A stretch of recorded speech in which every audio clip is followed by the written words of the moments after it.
I'm all right. Just gonna head on out. But we are here, ready to talk Celtics. Later talking C's today because Bobby and I were at practice this morning.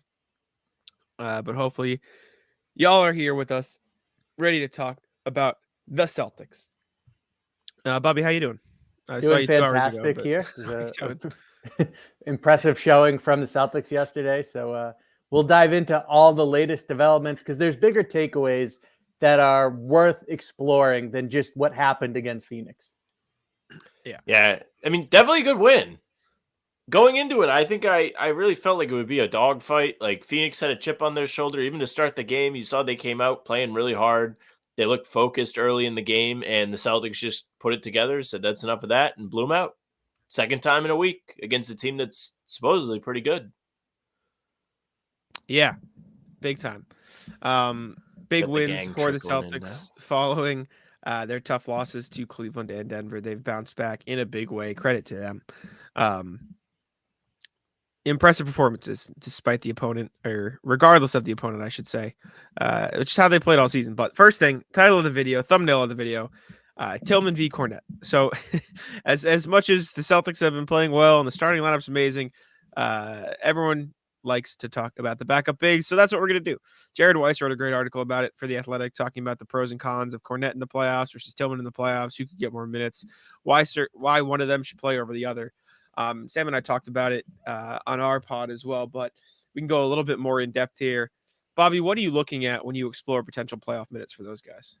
I think it starts with what happens on the defensive end and what's the matchup. There are concerns with Luke Kornet because he's a drop coverage big. There are ways around that if you want to blitz, for example, but for the most part, he's going to be stepping back.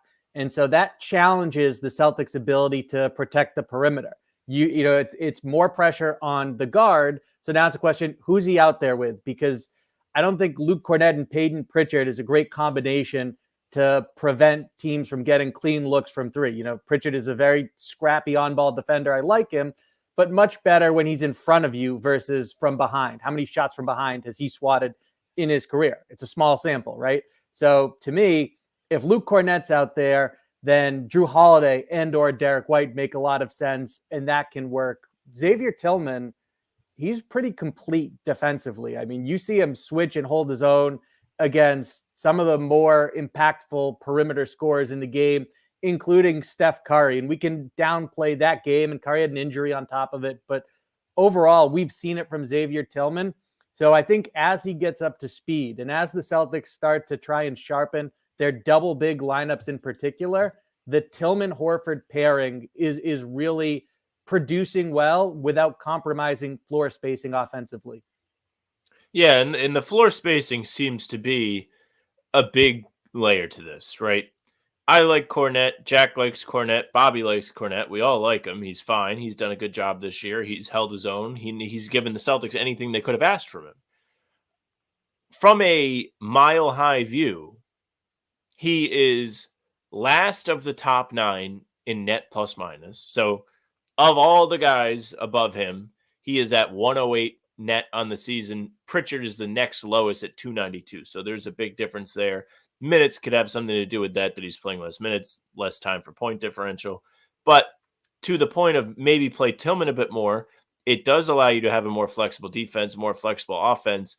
And the switchability is so dangerous for how great the Celtics can be on defense, because you've seen them in the past do that switch all defense, give teams headaches, and Tillman being picked up for absolutely nothing at the trade deadline could be the last cog to that machine getting back up and running, because he's shown he could do it. It's so funny. He didn't even play in the game in Phoenix on Saturday. He eats the bulk of the minutes yesterday after Booker comes back. We saw some pick and switch action from Phoenix trying to get Durant mismatches and things like that. And Tillman ate up a ton of minutes at the backup big guy spot yesterday. He shot the ball well. We have talked about it ad nauseum where he has a good form. It's a fluid motion. Rotation on the shot is good. He doesn't look awkward shooting threes at all. This week, he's made 3 from the perimeter. One of them, the foot was on the line, but he's looked very comfortable shooting the basketball. And it's something that in the playoffs, the Celtics are going to benefit from at the very least. Yeah, I mean, I said it when the Celtics traded for him. I figured Kornet would get the bulk of the backup minutes until Tillman got comfortable within the system. I think Tillman has the higher ceiling. I think he is the better player overall.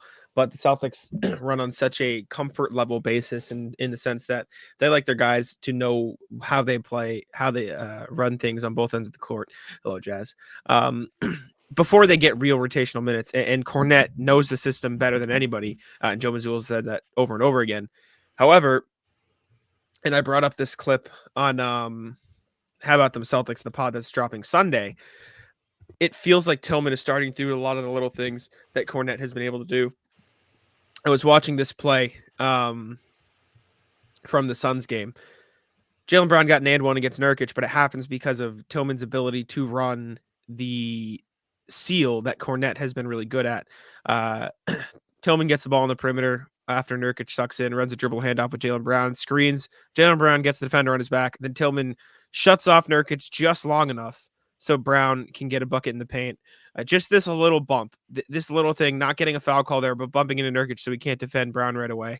That got Brown the and one, and that was a credit to Tillman for running that play. That's what Luke Kornet does a lot. So if Tillman can start to do those things, and he's a big body guy and he sets good screens, if he can start to do those things, I don't see a reason why he wouldn't be getting a bulk of the minutes, unless it's like you really want like height. Like that's the only thing that Luke Kornet has that I don't think Tillman is capable of, obviously, because he's not going to grow 10 inches.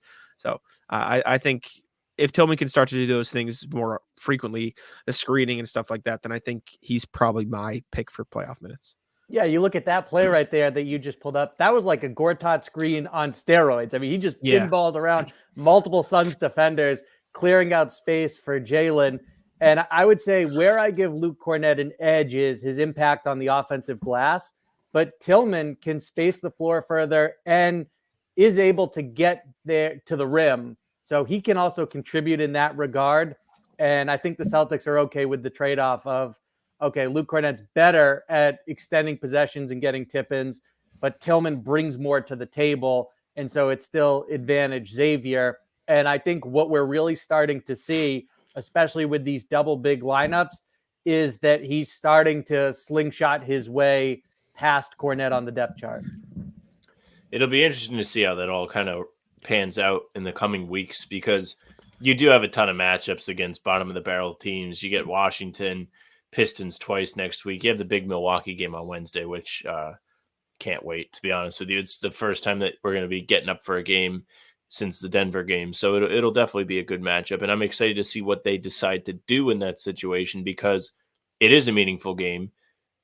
Milwaukee does have size. Brook Lopez is a massive tree down there, and he's a pain in the ass to deal with. But can Tillman step in, be a perimeter defender, be a switchable guy on Giannis? Can he slow Giannis down? These are all things we get to look for next week. And if he doesn't play, then you can look into, okay, well, why is Kornet getting these minutes? Do they trust him quarterbacking the back line on defense? Because he does seem to have a good knack for communicating and keeping everybody in place, at least a little bit. So that's a big measuring stick game as far as I'm concerned. Yeah. I'm curious to see how it plays out. The next thing, Bobby, you want us to talk about, hello to the chat. Hello, Evan. Hello, Michael. Hello, everybody. Is Jason Tatum and Jaylen Brown. They've been complimenting each other with an I in terms of giving each other praise, and with an E in terms of on the basketball court. So their growth as offensive hubs is something I wrote about after the Suns game last night, and their ability to lead this team together has been huge for the Celtics this season, despite the fact that there was this weird narrative of they're not friends, even though that's not at all what Joe Mazzulla meant with that quote. But yeah, Bobby, general thoughts on just that progression this season? Yeah, first off, just to address that last bit. I mean, they've known each other since they were in high school. Like they're friends. Like that's a ridiculous narrative. It doesn't mean they're going out every weekend, but I think people look to play up certain storylines, and that one is barking up the wrong tree. When it comes to, like, I've written all season about Jaylen's growth, and then recently what really caught my attention was coming out of the All-Star break before the Bulls game. So first one back, and Joe Mazzulla said that he's really made it a point of emphasis this season to accentuate the differences between Jaylen and Jason. And so then I asked him about that recently, and he just pointed to how, look, they're different people. They lead differently. They play differently. And I think it plays into why they complement each other this season better than ever. From Jalen typically being the one that sets the tone and comes out firing, and then Jason eases his way into the game, and you see more of him in the fourth quarter, at least from a scoring standpoint, and things of that nature. From Jalen, the energy that he plays with defensively, when you put him on a Steph Curry of the world or a Devin Booker or any of these elite perimeter scorers, I think the entire team feeds off that it plays into a transition attack that he's at the heart of. And so what you're seeing is that there is a better use of both having them on the court together and the gap combination, maximizing it, but also I don't think it's an accident or a coincidence or just a product of having another year together that this season it's easier to spot the differences in style of play between Jalen and Jason. Yeah, and we've seen a lot of that over the last 2 weeks since the All-Star break, since Jalen has taken a step up seemingly.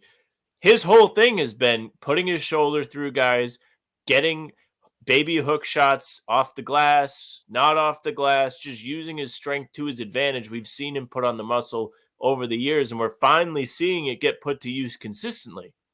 They are opening the doors for Jalen to take smaller players in the post, much like we saw them do with Marcus Smart when he was here. They took advantage of the smaller guards on him. We saw him go through Bradley Beal a ton on Saturday, saw a little bit of it yesterday. It wasn't as present because Jalen was just doing crazy stuff all over. He was making threes, step back threes. He didn't care. But to Tatum's credit, he has helped this all happen, come into fruition. He has been a conduit for Jalen's spark because he's willing to take a backseat if he has to, or even change his game in a way that's going to allow Jalen to have more of a runway to take off before the playoffs start. And, he has done a good job of also being there when Jalen doesn't have it or not even playing. In the Utah game, Tatum said, hey, look, everybody, Sam, you big dumb idiot, I can still play basketball. I can still put up 38 points without you even noticing. And he was really, really good in the first half and really the full game against Phoenix on Thursday because he was efficient. He picked his spots. And we're seeing a lot less ball domination from him as Jalen seems to take on a little bit more of that, which in the playoffs, do you really want Jalen to be the one making all the decisions? Probably not. But it definitely doesn't hurt to have him have the window to just go through guys and show how strong he is. Mm-hmm. I think, and I was asking Joe Mazzulla about this after the game against the Suns, I think just the progression for both of them in reading the game is so clear. And obviously you don't necessarily need them to have the ball in their hands all the time because you have all these great players. You have Drew, you have Derek, you have KP. But at the end of the day, the Celtics still only go as far as Jason Tatum and Jaylen Brown take them. Like that is how it's going to be. Those are the two best players. That's how it works. And when I was writing my article last night, I threw in these two clips. These clips are from 2 years ago.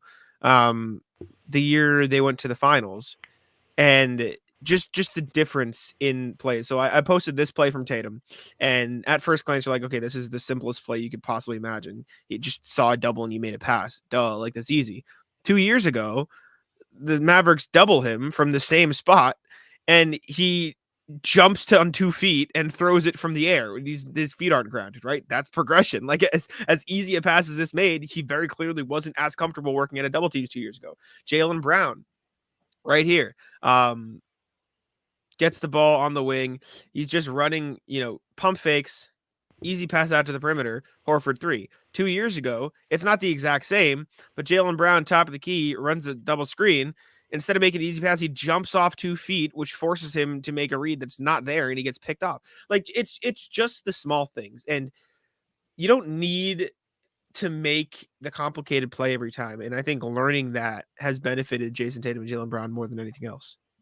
Yeah, and when it comes to Jalen, I think something that's really impressive and speaks to his ability to think further down the road is that we're talking right now about his bully ball. At one point, the conversation was the leap he's made in terms of becoming a mid-range maestro and how if there's less dribbling involved, then you're less likely to commit a turnover. And now you don't have to get all the way to the basket. And it unlocks so much stuff for him in particular, but also the Celtics offense as a collective.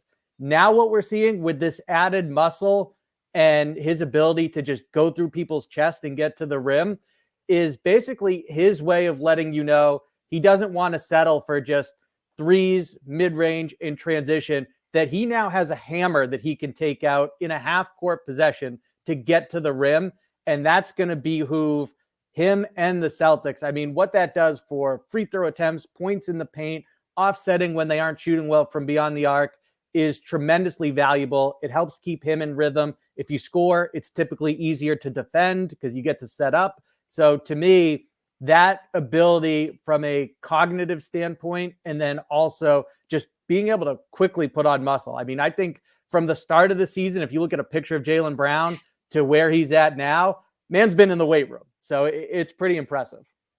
Yeah, he definitely has. And to your point, Bobby, it's such a reliable, controlled way for Jaylen to play offense. There was so much concern coming into the season after he signs the big contract. Everyone was like, does he really deserve this money? Even up until weeks ago, people were like, does he deserve this? Instead, he's turned it up. He's found a extremely efficient, controlled, reliable way to put the ball in the basket on top of all of the cool, super cool bag stuff that he can get into in the mid-range or from three, because we saw the threes yesterday. He was just having fun with Phoenix.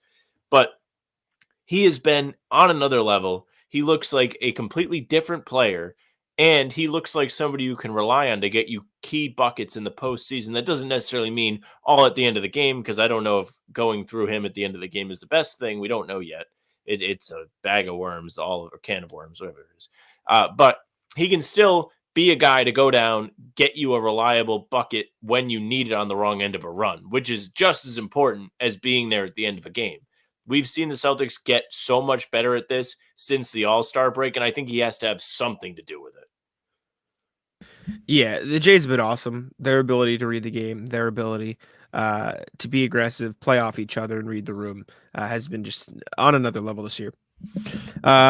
Next thing, Sam, you mentioned this. You threw it in our group chat when we were throwing around what we wanted to talk to you today. Officiating. We talked about this when we recorded earlier. You've seen it in the Celtics games. A lot fewer fouls, a lot fewer free throws. And I know you're in on it. I know you're in on those. All the way in.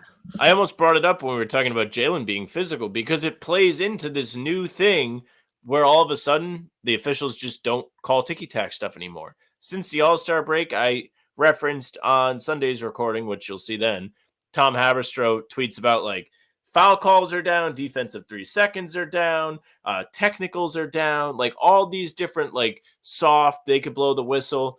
It's all being kind of filtered out here before the playoffs start. And I think that's really something to be excited about just as a basketball fan. Never mind from a Celtics perspective, where I feel like it's going to benefit them because of how Jaylen's playing, because of how Drew Holiday is a strong guard, because of how Derek White can be able to use his hands a bit more on some of these bigger guys that are trying to go right through him. There's going to be so many advantages that they get to play into, and some that they're going to have to deal with, other guys being physical with Porzingis and etc.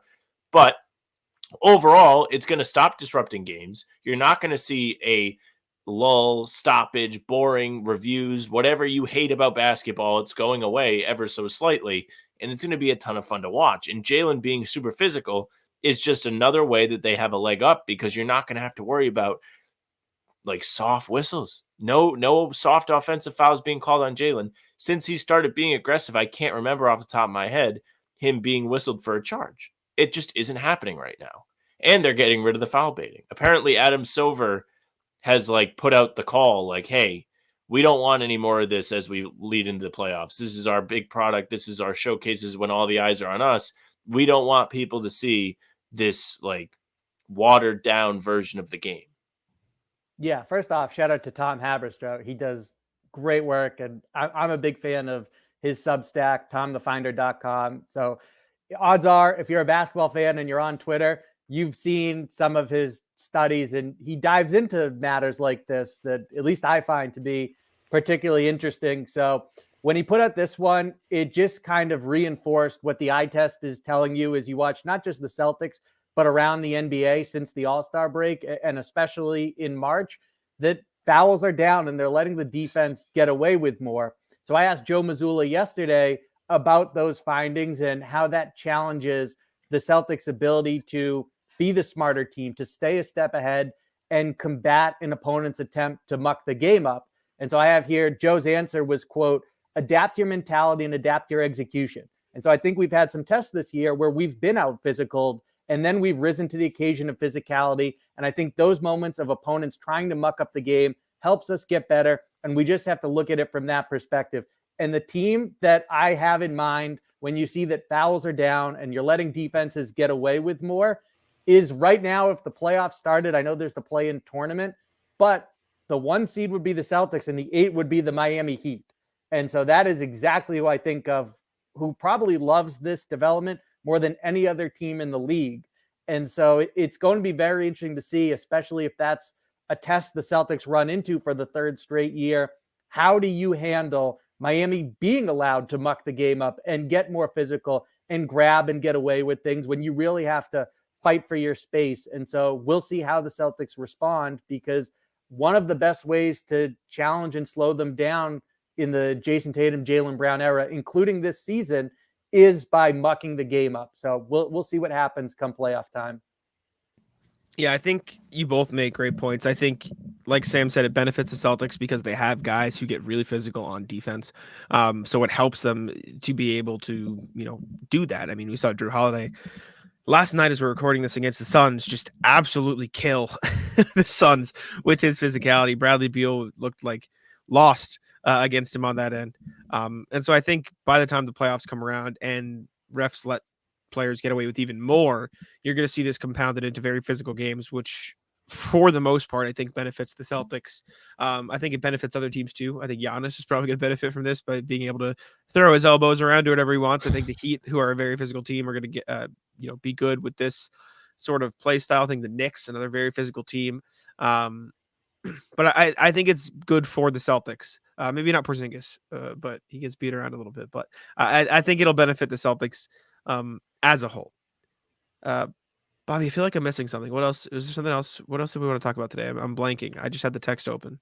So I think we hit on what we cooked up in the group chat. But because you mentioned Drew Holiday, his defense against Bradley Beal, I mean, he snatched his soul last night. Let me find the clips. There are so many clips. Pull up any of them, and they're fun to watch. Like, there's one where Bradley Beal comes off a Royce O'Neal screen. No advantage. So then O'Neal comes back to set the pick on the other side, and Holiday goes over the pick, so there's nothing. He spins. Drew is in front of him. He comes back, and guess how the play ends? With Drew Holiday rotating over from the weak side for a two-handed rejection on a Drew Eubanks attempt at the rim. Like, he was just a monster defensively yesterday. This is the play. Thank you. It cuts off before the rejection, but yeah. This ends with... So just note, people watching, that ends with Drew Holiday rotating from the left to the right for a two-handed block on Phoenix's center. And this is just a prime example of, like, look, people have been trying to speculate, put it out there that Holiday may not have it on defense as much anymore. They're not saying he sucks by any means, but they're like, is he still the defender he was the last couple of years in Milwaukee? Is he still as quick? And he might not be as quick, but if they're allowed to be physical like this, like you said, Bobby, Bradley Beal has nothing for him. He's in shambles. He's losing the ball, dribbling into the corner. You never want to just dribble into the corner, especially when you're out of control. And here's your block. Boom. They end up scoring here, but it was a great sequence from him, and he was completely in control of that possession. In the postseason, you're going to be allowed to do this stuff. Holiday's going to be that much more effective. I love it. I love what we've seen from him. I love what we've seen on both ends. I think he's a good leader. His sacrifice has been greater than probably anybody on the teams, where he's taking very, very few shots, and he's still making them at a high clip, and he's bringing it on the defensive end. There are plenty of times where guys are like, my mouth's not getting fed on offense, that I'm too hungry to play defense. I need more energy. And they don't play defense. They don't translate it. It doesn't matter for him. He's in. The rest of the bunch is in. They're committed to trying to win.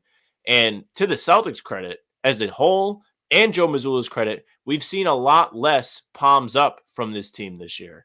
A lot less complaining about whistles. So that is another reason why the new physical set of rules, whatever this shift is in the officiating, doesn't concern me too much, because I haven't seen them crying as much, and it rules. Yeah, and another thing, well, just another fun conversation to Celtics Digest point. How many Celtics players making an all-defensive team? He says he's got the stock exchange in JB. Unfortunately, I feel like JB might get snubbed. I don't think JB is going to make an all-defensive team. He deserves it. He's been phenomenal on defense this year, but there's a lot of talented defenders in the league, and I feel like the narrative and the baseline of Derek White and Drew Holiday being the best defenders at the guard position is going to get them on a team. I think it'll be harder in an uphill battle for JB to get past that because I think there's a lot of guys who will have a sort of a baked in spot on one of those teams. But this is a good question. What do you guys think? Yeah, Jack, I thought you were going to bring up the preseason convo when we talked about this and the over under and will they get to 3? I don't think they will. I think it's going to be Derek and Drew, and that's it. And Porzingis has a case, but I don't see him getting on either. So I think it's going to be the stock exchange gets in, and that's it. Wait till that Boston media mafia full court press goes into effect. They will be vociferously calling for Jalen to get on the all defensive team, and he's deserved it. You've even seen like the aggregation accounts start tweeting out defensive clips from Jalen. He's looked locked in. He's picking up some of the toughest assignments on the floor. He did a great job on Curry. He played Luka really tough twice now, and he's had to switch on to Durant in these Phoenix games, and he's done a solid job there too. I know Durant was super efficient in the first one, but it wasn't for a lack of effort from Jalen. I love the effort he's brought. It's nice to see him back to doing that because there was a little bit of a dip in his defensive quality the last couple seasons for whatever reason. When he came into the league, that was what everyone was billing him as. He's athletic. He can play defense. They were saying he was a younger Kawhi. And since then, he's developed more into a scorer. And now you're finally seeing the best of both worlds with him. So I've loved what I've seen from Jalen this year. He looks locked in, and I'm excited to see how it translates going forward. Yeah, Celtics defense in general has been phenomenal this year. Drew has been at the center of it. He's been given the go ahead to be the quarterback on defense for the Celtics. Derek White's been just as good. You see it every night. Celtics dad just saying, I get what you're saying. Suggs, McDaniels, Herb, all gonna be locks. You got to imagine Wemby and Rudy Gobert also going to make those teams pretty clearly. That only leaves so many spots, so it's going to be tough for Jalen to get on. I think he deserves it, but I doubt the Celtics will get 3. And then you'll get some of these other teams like if you look at it, like the best defense in the league, like Jared Allen has a case. The Cavs defense has been amazing this year. I think the Magic, Jalen Suggs, like you said, will probably get it. Chet Holmgren has a case. He's been awesome. The Knicks deserve to have some credit for some guys. Even the Rockets, like there's a lot of players. Bam Adebayo, I mean, he's going to be on an all-defensive team every year, so it's going to be tough. It's going to be tough. Bobby, is it trivia time, or do we got some more cooking? It's trivia time. I will just throw out quickly, and you can get set up while I do this. Shout out to your boy Derek White yesterday, Jack, because he gets Nurkic in the post one-on-one.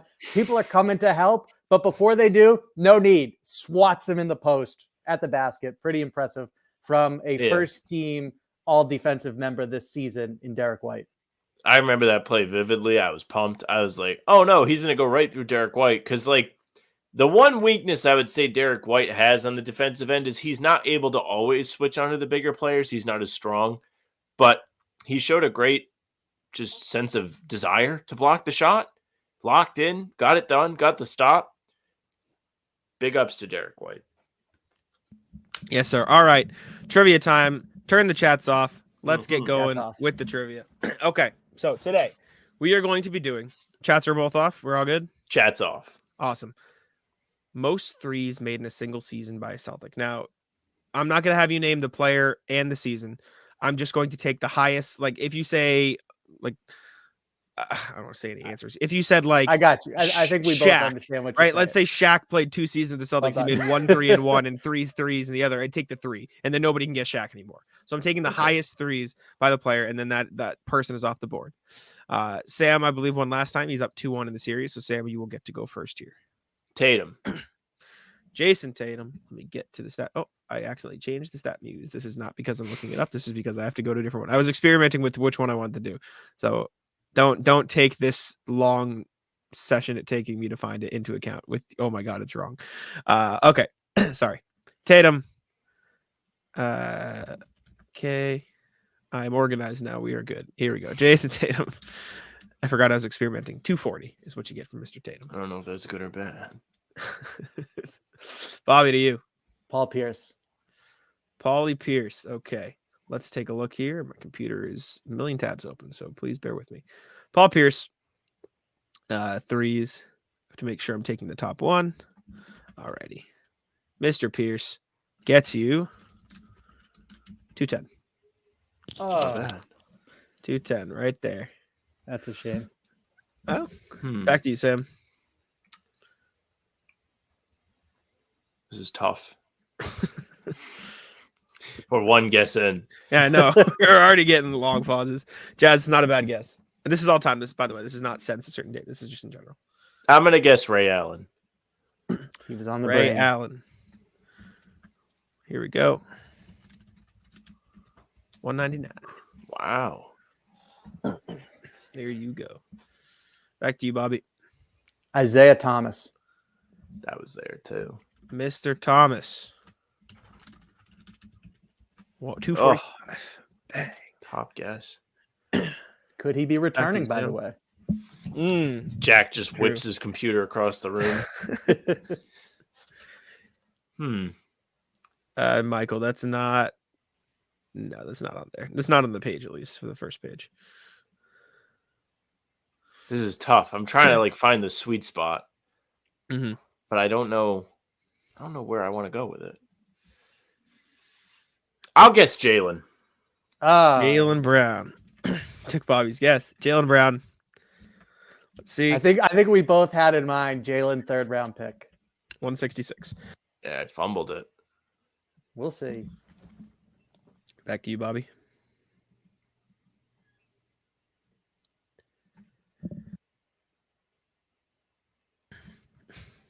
This is gonna need some filibustering. I need to download the Jeopardy theme.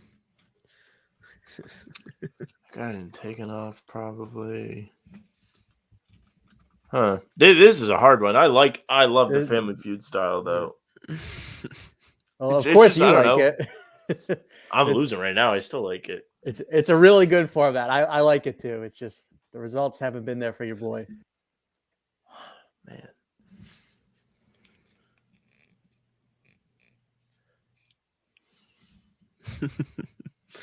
I know. Long thoughts. There are certain names I could just say them because they're so obvious, but there's reasons not to guess them. Jazz, that's not a bad guess. Health-related reasons not to guess certain names.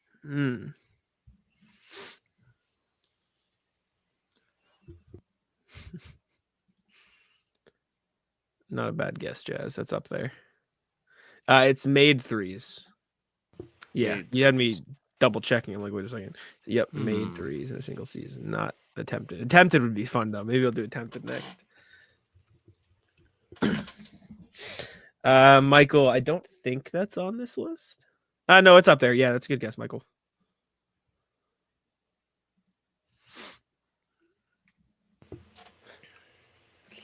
All right,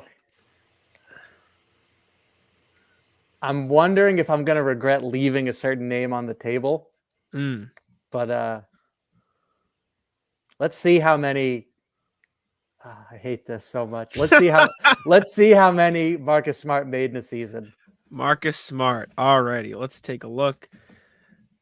Threes in a season. There were years he was around like 36%. Mr. Smart is at 137. Okay. It could have been worse. It's true. Could have been worse. Back to you, Sam. So I have some guesses, but I'm not entirely confident in them. That's the problem. Which is how this kind of game goes. I feel confident that no one's going to get this, so I'm going to put it on the screen. No, Michael, it's not Michael Petrus. Sorry. It's not Michael Air Petrus. Petrus. Sorry to Imagine air that back-to-back appearances for Mikhail. I only had to do it last time because he mentioned it. The Celtics' other Mikhail. Oh man, I'm stuck. I'm afraid. I'm shook. Let's see. Should have prices right on going over. Ashton, that's a good guess. Yeah, good job.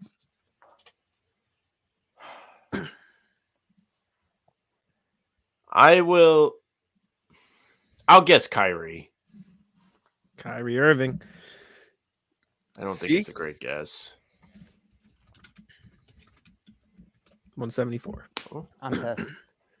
He's one of the guys I was referencing because of the injury. Right there. Bobby, back to you.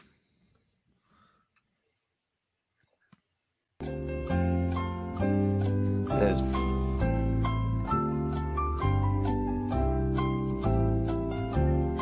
Avery Bradley. I Mr. thought about Bradley. Bradley. That means you thought about someone else too. Avery Bradley. This is obviously just with the Celtics, so it's like its highest with the Celtics. Gets you I would assume it's the highest for his career. 147.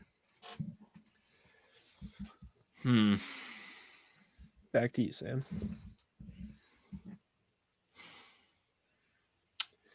Damn, man, I have. I don't know how. This is tough. I don't like the spot I'm in. This is a big pressure situation. I'm probably up like what 30. Plus 137 plus 147. You're If up. that.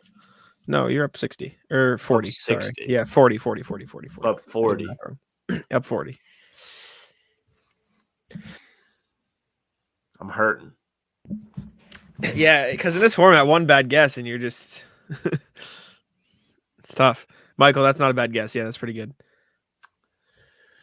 Oh man. Jazz, the answer to your question is no. Yes, but pretty far down. Relatively, I guess, kind of. Nah. Yeah. This may be a terrible fumble guess. I'm doing one last mental check before I make it official.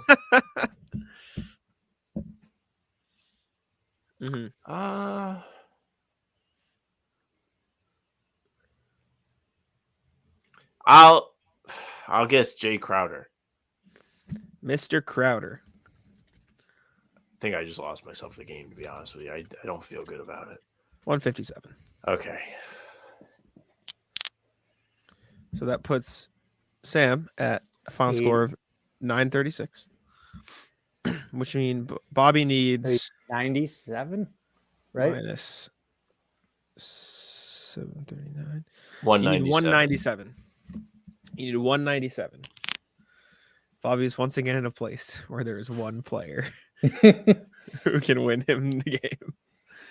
Man. One single player who could win Bobby the game. And I think I have it. Oh, but Sam's gonna be so sad. I'm going with it. If he gets this Walker. again. What'd you say? Is that it? Antoine Walker. Antoine Walker. 222. Oh, let's go! Okay, there is no more telling me as one guess. I swear to God, Sam, I swear to God, I was guessing him no matter what. Okay. Why is that? Why does that give him any advantage? The last time it helped him click, like it clicked last time. No. How does it give any advantage saying there's only one player that can have it? Because it's like an outlier. No. Is it? It's just. I think it is. I don't think it is. Last time I was scrolling through names in my head for however long it took, and then finally got to Grant Williams, and I was like, "That's it." Yeah, it's fine. I don't think it provides any advantage. Just saying, yeah, there's only one player left that could, like, how does that tell him any indication of who it is? I don't know. I feel like there's the weird. I promise you, it's not. I don't think it does. It's contributed 0. Hearing Bobby say it, I feel better about it. But from like, I don't know. Maybe it's just like I feel like I'm the real Celtics, and like you're like, oh no way, like they'll blow this, right? And then it happens. I can understand because like if I was on Sam's side, I'd probably be salty. So I can understand that. Jazz saying you're complaining to the refs. Yeah, I know. Other guys you could have chosen. No one said Kemba. Kemba's up there at 180. I was just concerned because of the injuries. Exactly. Yeah. Kemba 180. Isaiah Thomas is all-time leader. So you got that. Good guess. Derek White this season's at 162. I considered it. So I considered Hauser. he's up there. Hauser I don't think he takes isn't up enough. there. Yeah. His most would be this season, and he's at 146, so it actually wouldn't be too bad. Eddie House 151, Dana Barros That's 150. I was even about Eddie. to ask you about him because I almost guessed him instead of Marcus Smart. Yeah, Rozier's 153, so I he's also considered He was Rozier another one. too. yeah. That is it. For me, it was between Crowder and Rozier. So I wasn't willing to do Bradley and Jay Crowder. Fair. Yeah. All right. devastated. 2-2. Series tied up. Okay. Bobby, any final thoughts before we get out of here? No, we're gonna go celebrate this one. We got to turn this quickly. It's only 2-2, and the set's 2-2, but we are gonna enjoy this one. This is 2022 Game 4. It's gonna be a fun flight back to Oakland. It's tough. All right. Thank y'all for tuning in. We appreciate it. Make sure to subscribe to Happen Celtics. Check out Bobby's work at sa.com/NBA/Celtics, and I'll let Sam take it out. Hey, thank you very much for watching. If you tuned in live, we do appreciate you very much. Make sure you subscribe to the YouTube channel, hit the notification bell so you don't miss any of our daily uploads. We're coming at you at 5 a.m. with something every day. Talkin' C's is here live Monday, Wednesday, and Friday. Big thanks to Bobby for coming to join us every day with that because it's a ton of fun having him. You can also find the full pods Tuesday, Thursday, and Sunday, and game recaps are here the morning after every game, whether they're embedded into a pod or they're their own video. You can find us on Spotify and Apple as well. The audio pods and game recaps are there for you. If you follow us, leave a 5-star review. We'd appreciate it.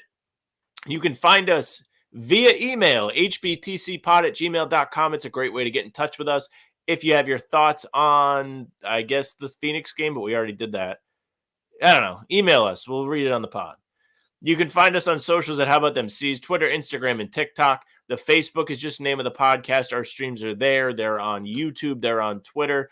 Bobby's Twitter is at Bobby Kravitsky. Jack's Twitter is at Jack Simone NBA. And mine is at Sam LaFrance NBA. That's it for us. Bye.